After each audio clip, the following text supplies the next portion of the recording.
All right, so the gardening is in high gear in terms of harvesting at this point in time. Lots of things are coming along quite nicely. So I'll just give you an overview as to what we've got. Tricia, do you want to participate or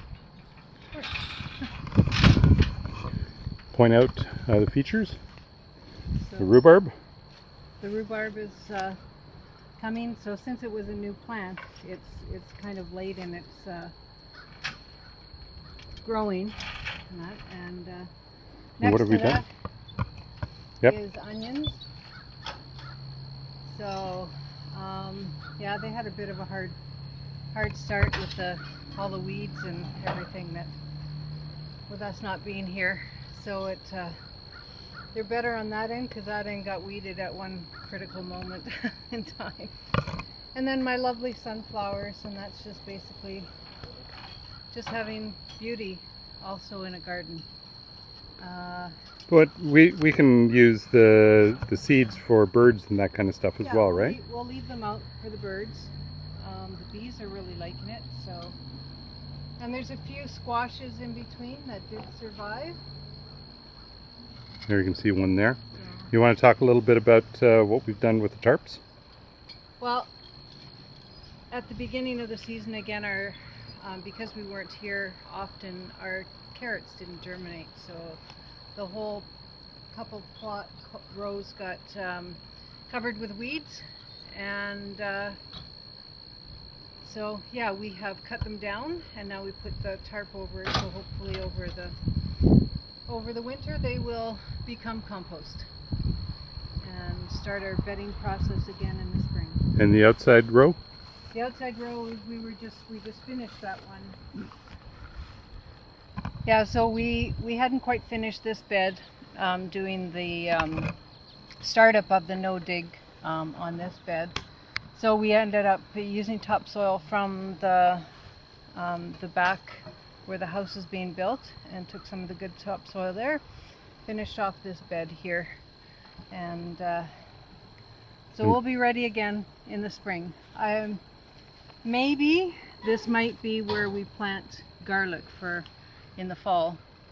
Not sure if you can plant and cover, or we just plant it and leave it for spring harvest. So It's a good thing to ask Mr. Google Pants. yeah. Let's go down to the end to see the zucchinis.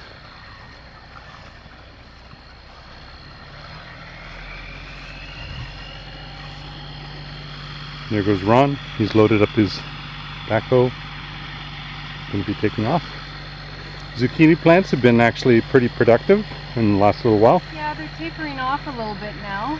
See some coming, so which is good because I made a bunch of zucchini relish, and then and harvesting some zucchinis for just baking in the future. So we'll freeze that.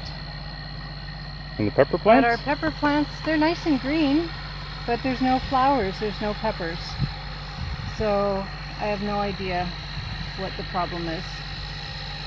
So Well, there's some flowers on the last one. yeah, that's a hot pepper one, so we'll see if we get any of those. I had to go to the market today to buy peppers for my sauce.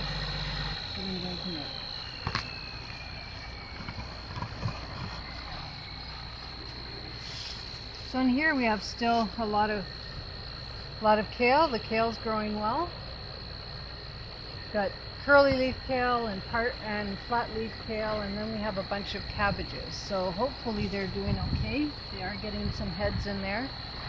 The cauliflower not so much, but We've got them covered up because of cabbage butterflies that like to lay their eggs on cabbages, and then the larvae, when they hatch, will do a good job of stripping everything.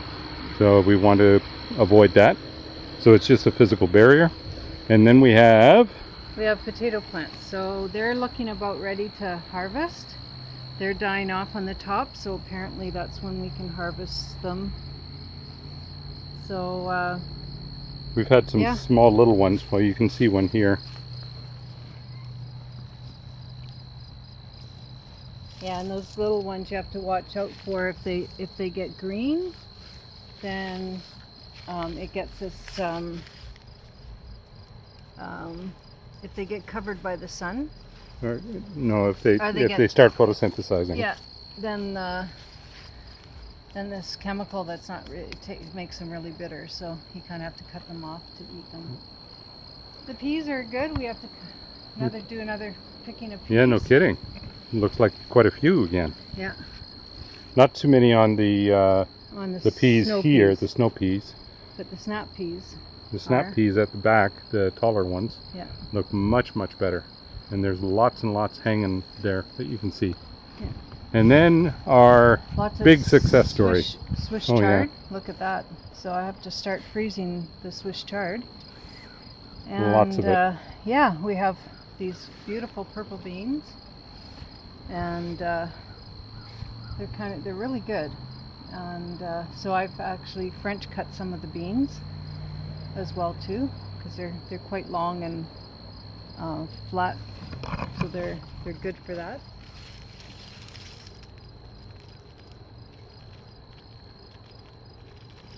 And then we just picked yellow beans yesterday. The green beans,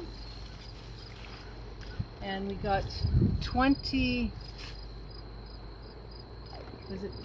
and a half meals of beans in the yellow and the green ones that we just picked. So these are all yellow up until here. And you can see the greens starting. We'll have to pick the greens again. We did earlier this week, but it looks like we're going to have to pick them again. Yeah. Probably before the weekend. Where'd they go again? And then we have pickles behind us there. Pickle plants are kind of on their last legs. Yeah. And here's another cucumber plant. There's a nice little cucumber there. You want that one too, or leave it? There's one on the bottom too.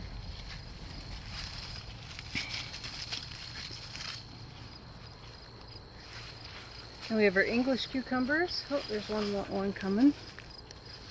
I thought those were coming in fast and furious, and then it's kind of stopped. Well, maybe it's they need a little water. Yeah, I think so.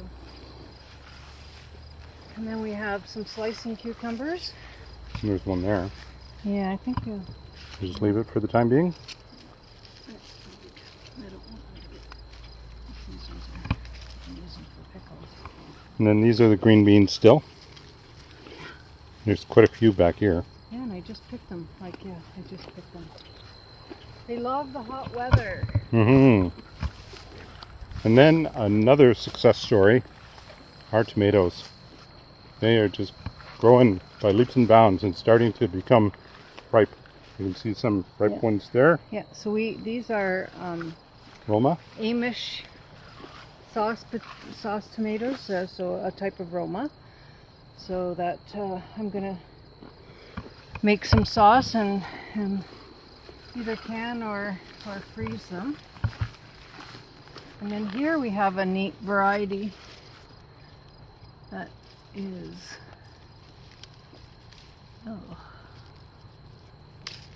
they're kind of brownish red. Yeah. But they are so delicious too. They're a heritage brand as well.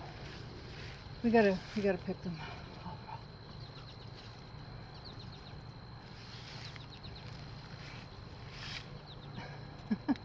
Not easy. They do not want to come. Yeah. There's some more that are coming. Some more, and then we've got some early ones, and there's lots of those, and they're nice little ones for salads and so on. Here you can see some of the early tomatoes. And I'm going to try doing dehydrating them, so if we have some sun-dried tomatoes. And then we have a few cherry tomatoes. And we've been eating those for several weeks now. For lunch. And salads, etc. And then we've got Basil. some basil And thyme. and thyme. We've got lots of thyme. And here's a shot of the cooking kitchen where Patricia preserves much of our food materials. And just to bring you up to date, we just purchased and installed a second freezer, and so I'll just bring you over to the pod.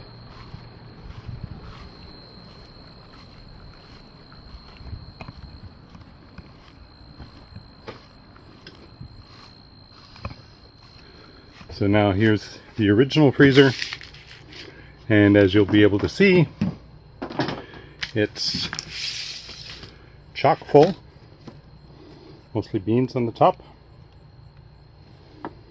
And then the second freezer, we just started it up, so there's nothing in it yet,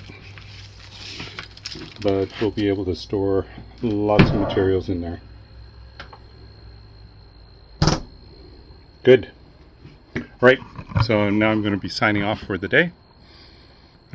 We had a couple of friends over, so they were sleeping in the tent. That's why it's up. That's our outdoor dining area when it's too hot inside the trailer. But we've been running the air conditioning for a few days when it's really, really hot, and today's one of those days. Anyway, so I'm going to be signing off, and we'll talk to you again soon.